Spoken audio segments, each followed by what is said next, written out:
Hello and welcome. This is Eagle Eye 621, and today we're going to be building this fully automatic wool farm you see behind me. The concept here was originally a cub fan design, which I will link in the description, but I've done a couple of important upgrades to make it work a little more efficiently and a little faster. Let me show you how it works and also take you through how to build it. The way this farm works is simply by keeping all of your sheep on this same square.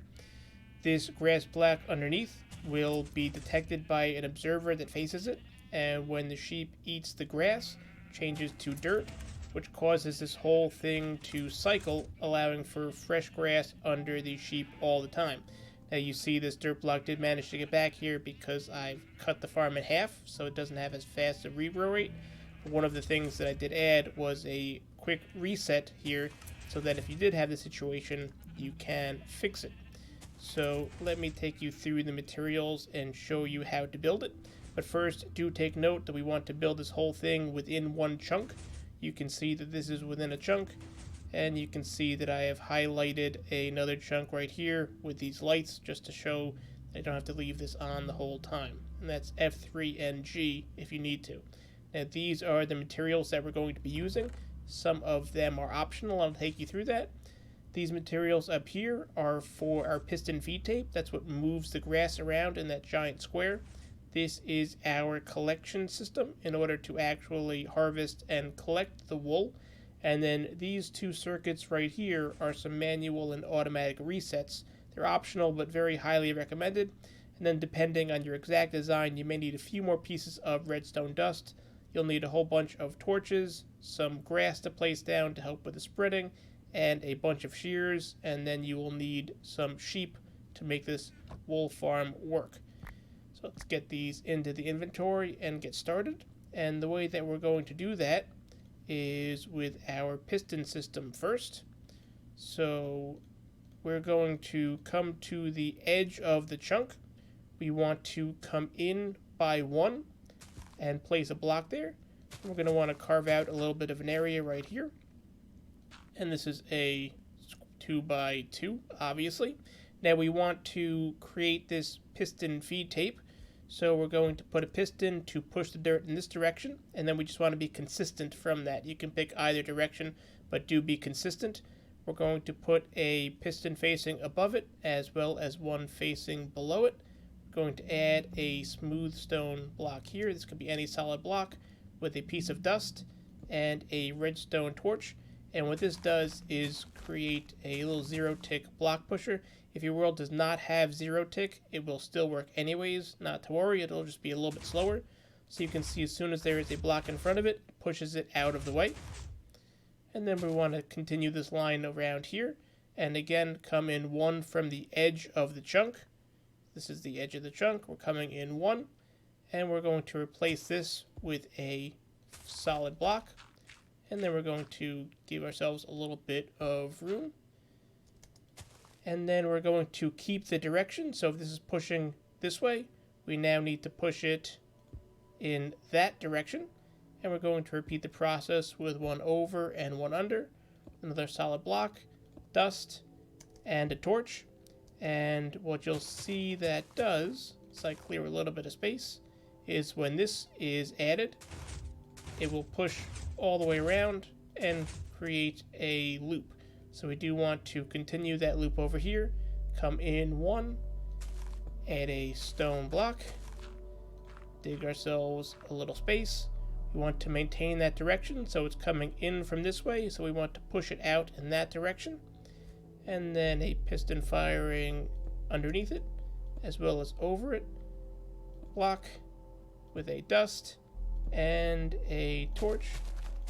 So let's clear a little space, and you can see this will do a full loop. And this is the same sort of zero tick that I use in my XP farms, which I will link above, but only half. And again, the zero tick isn't strictly necessary, it just makes this faster and is one of the upgrades from that original design. Now on this one, it's going to be a little different. We want to come in and just mark our space, and then we are going to want to just put in a piston, and that's it. We don't need to complete the rest of this. We are actually going to have a block here because this is what's going to push it to create the circuit. So now again, we have it going across in a giant square. Now what we're going to need to do is make a place for our sheep to stand, so we can pick a block along this route. Doesn't really matter, but I like to go somewhere in the center. And what we want to do is go down 3, and it's a 3 deep and 3 long. We're going to put a double chest down here, and this is what's going to hold the wool. You can improve your collection system if you want, or just come by to clean it out every so often. And we're going to add our hopper facing into that double chest. Do make sure it is facing in. Give myself a little more room to get in there, like so. And I just deleted my rail, so let me grab that back. And we're going to put the rail down on top of the hopper, and then we're going to get our hopper minecart and put it on top of that rail. And then we can take our stair and put it upside down to keep that in place. And also we can still open this because it's an upside down staircase. And if you line this up correctly, the hopper minecart should be in this line, which it is. That's exactly what we wanted. So now we can put that grass block back. This is the spot where the sheep are going to be standing. So we can sort of remind ourselves about that by getting some of our glass and putting a little outline to note where that's going to be. And then we're going to need something in order to collect the wool, and that is going to be this dispenser, which will automatically shear the sheep. We do want to be able to come underneath and put an observer, and this observer will detect when the sheep eat the grass and output a signal. And on top of that, we're going to add a redstone dust. Now we can put a hopper on top of this dispenser, and then we can put a chest on top of that hopper, and this is where we can store some extra shears. So you can make that a double chest if you want, and then we're just going to add our shears, and this is the storage space. It'll get sucked down into there. You can put more in there on top, of course. So this is our basic outline, and now what we're going to need to do is we're going to need to create the circuit that's going to push the dirt around. Now it may not be the same orientation as this side, because what you're going to see is we want this observer to be closer to our piston that does not have the companion pistons next to it. So in this particular build, we did it on the opposite side. So we're going to want the observer to face in this direction. We're going to, as you can see, we have a redstone dot right here. We're going to take our observer and flip that and put it over here. And we're going to take our sticky piston and we're going to put it like so. And then we're going to need a little bit of space, so we can just dig down a little bit, because we're going to want an observer in the air. And we're actually going to want to come, as you can see, we're going to want to come one away from that. And underneath, we're going to want to put a solid block. But first, let's dig a little tunnel, because we want to connect a redstone line to the block underneath this piston.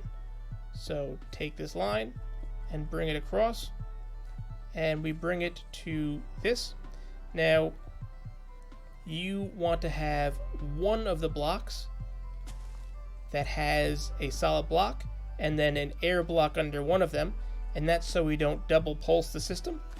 So make sure that's an air block right there, and then we're going to fill in around it, but again, do not fill in the block directly below that. One of these two blocks does need to be an air block. And what happens is when this is pulsed, this will go around in a circuit. So now that is actually a completed system, but we do want to add some of these additional mechanisms. So what we're going to do is add first our manual switch. So we're going to do that by putting an observer facing out with the output directly into that sticky piston, and we're going to put our lever on the face of that observer, and this creates a 1-tick pulse. Every time you flick that lever, it's a 1-tick pulse. So if the dirt ever gets stuck under there, you can just flick that and it will create a loop. And this is actually double pulsing. This is a T flip-flop design because this pulses twice, but even though this pulses twice, the system is only activated once. And then we also are going to want to have an automatic reset, and the way that we're going to do that is we're going to take another observer. It's going to output into this, and on the face of this one we're going to put a redstone ore, and on top of that redstone ore we're going to put an armor stand, and this is essentially a random tick update circuit. Every very roughly 68 seconds the game will detect that this is standing on top of it, and that'll create a 1-tick pulse that will automatically trigger this whole thing. So if you're not paying attention to it, it'll still reset itself faster than just waiting for this grass block to regrow from a dirt block, and that's another one of the upgrades. Now if we get some sheep in there, you can see that this whole thing will start to work. So if you were not in creative mode, you make a little staircase and you trick some sheep to get in there. Because I am in creative mode, I can of course just use a spawn egg, and let's do this here and drop some sheep inside. And the sheep are gonna not eat in the same pattern because I'm spawning them, but that's okay. And then we can get rid of this. Now we also do want to take our trapdoor. This is a little bit of a bonus. I think I deleted that by accident as well. We just need one trapdoor, and we want to put it right here on this hopper and close it to prevent any wool from getting stuck in between on this block. And then you can see if we come down to our output, we're getting all of our wool. And the system is completely finished.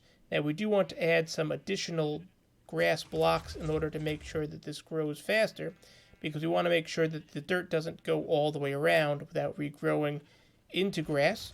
So what we're going to want to do is we're going to want to put down some torches to make sure that it's always light enough for the grass to spread. Don't put it on top of this. You'll see when this gets triggered, that gets popped off. So we put it next to, and then we're going to do that all the way around. And then grass also grows in a 3x5 area. So we are going to come directly above this, with the piston tape being the center line, and go out 3. So this is the middle. And then we can go all around like this. And again, we do want to be sure to add that torch. And that looks like this. But obviously you complete these corners, and you do come all the way around. Now I would recommend putting somewhere between 16 and maybe 24 sheep in there. You can add more if you do add this vine, which is another one of these options. You just stick the vine on one of these blocks on the inside, and that will help reduce some of your lag. Again, that is optional, but if you don't add the vine, then the maximum you can put in there is 24 before they start to die from entity cramming. So you complete the grass up here, and then you can do the same thing underground if you're going to have a lot of sheep in there. This is one of the blocks. You dig down like this, and you have this as your air gap. And then you turn the blocks under here into grass, and also do be sure to add torches because it's going to be buried underground in order to keep up that light level. And you do that in the same circuit all the way around to allow for the maximum chance of the dirt converting back into grass by the time it comes all the way around. And then this is 100% fully automatic.